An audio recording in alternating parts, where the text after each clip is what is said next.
So guys, dito nga, yung first build natin is kailangan natin ng elegant gem. Kasi kailangan natin yung buuin para may full magic tayo, tsaka mana. Yan, kasi mana yung kailangan ni Zushin. Kaya dito mapipitas namin si Cecilion. Kita nyo naman. May first blood namin siya dito. Tsaka tamang rotation din. Yun. Kailangan na kasi mag-free hit ni Zushin para makapag hit siya, maubos niyo yung kalaban niyo. Hindi na yan makakagalaw para din yung Luyi.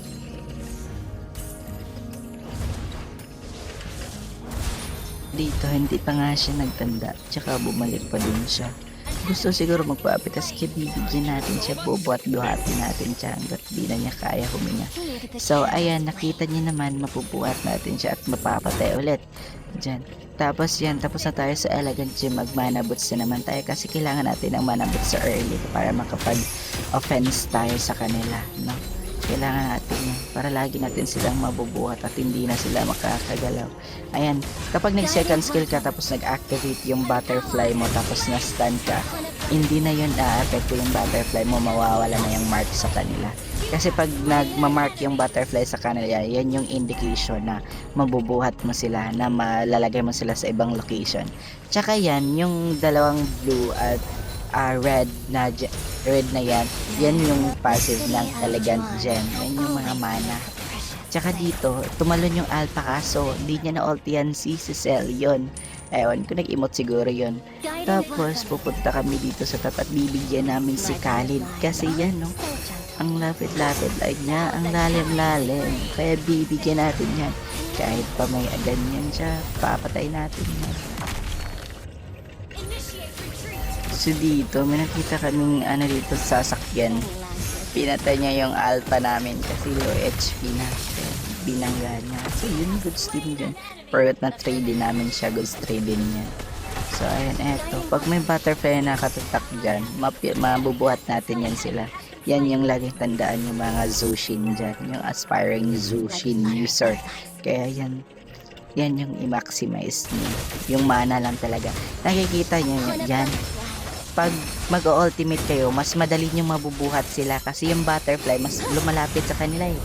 Yan yung dahilan. Kaya pag nag-ulti kayo, dapat ipasok nyo yung kalaban nyo sa ulti nyo. Kaya dito mapipitas yung Johnson. Lalagay ko sa torre. Dito muntik pa ako mamatay. Kala ko mamamatay na, buti may Aegis.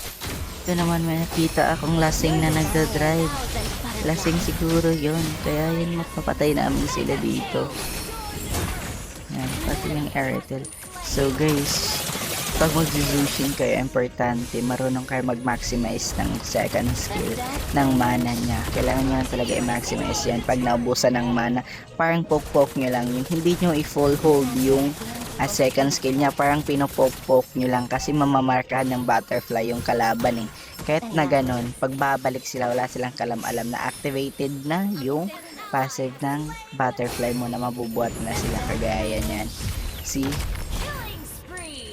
So dito wala na akong mana kaya, pero bumabalik lang siya hanggat re-restore yung butterfly ko pag bumabalik sa sa lantern. So yun guys.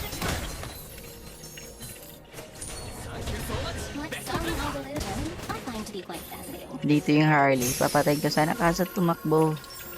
So ayun, ba't ko ba hahabulin? Nagba-buy time lang yan.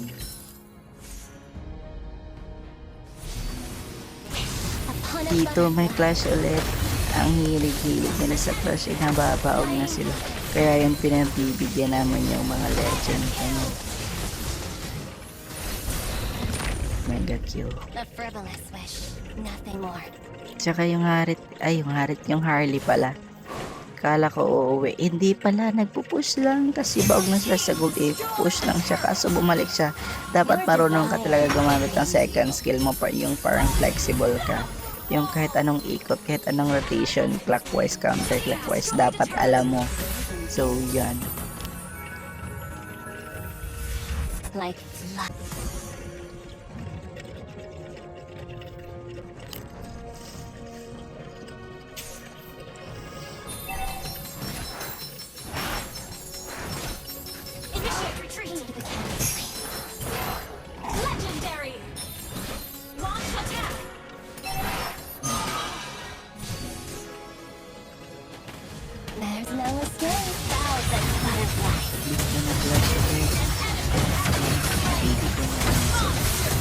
Sama-sama sila lagi sa mid.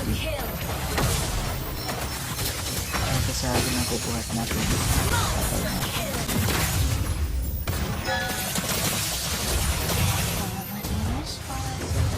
Nagsasakyan naman yung natira.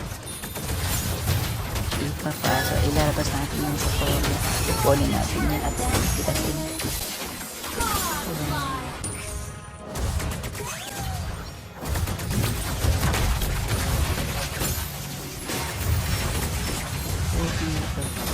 Parang maubos na nakakalimutan dito. Kumain ka ba ng hindi pa nga na malakas ng dito. Legend ayan, ubos. Nabigyan na. Tsaka yan. Umapol nila. Nag-clash siya mid. Di nila hindi sila nakikita na. Hindi nila sa base nila. Hindi namin alam na e-end na pala ng ninyo namin. Kaya ayun. Nice G.